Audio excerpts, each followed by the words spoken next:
Hello, friends. Matt here, and today I'm going to talk about a disc from a company I haven't honestly talked about a lot, and that is the Kastaplast Idog. I think I'm saying that pretty close to right.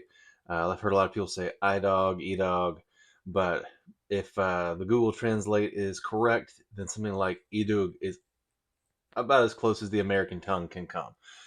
Unfortunately, the one that I was throwing, I do not currently have in my possession. I found it to be a great T-bird like disc. You'll see it in the throws, but the fact that it has great glide with decent stability means during our annual Thanksgiving round, I let my wife throw it, who is a pretty good disc golfer, even though she doesn't like to play it very much.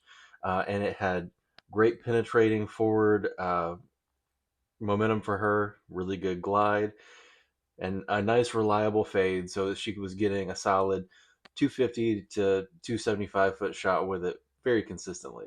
On one shot, she got a little bit over ambitious, tried to crank it and threw it on the roof of a dilapidated school building in Jacksonville, Alabama. So if you're out there and you see an unmarked Idug out there, it's pink. Congratulations, you got yourself a great new disc. No need to get it back to me. So check out the throws, and we'll see what we think about them in the end.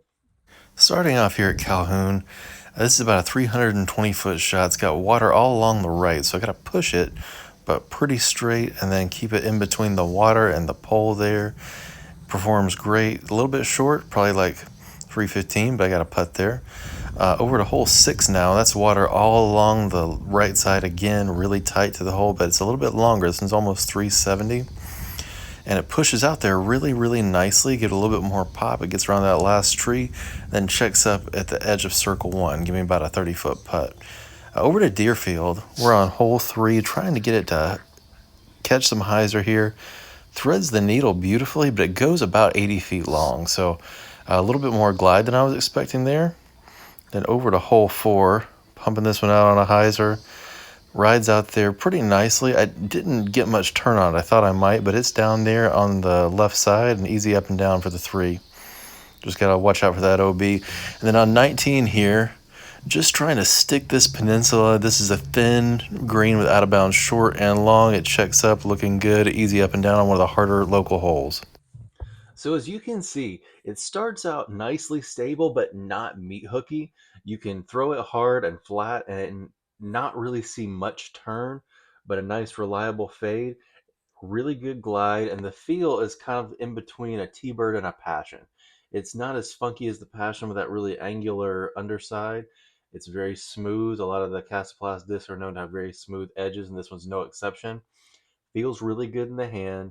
And one thing I noticed about the plastic is that it is durable, but does beat in a little bit eventually. So it doesn't show wear very quickly, but it does affect the flight a little bit. So the more trees it hit, the more scuffs it got.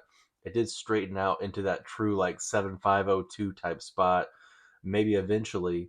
My buddy Ben's been throwing one a lot, and his has a little bit of turn now. He also throws pretty hard, and it's more like a 7.5 -1.2. So I think it will beat into a great disc that can be very controllable and pretty long for just about anybody. I was using mine mainly for 270 to 350-foot shots, but I think I could push it a good bit further. And I saw Ben push his up into the high 300s several times during a recent round we played. So if you're into Cast Blast, those House of Disc brands, check one out. Really, really nice T-Bird type alternative. Thanks for watching and have a good one.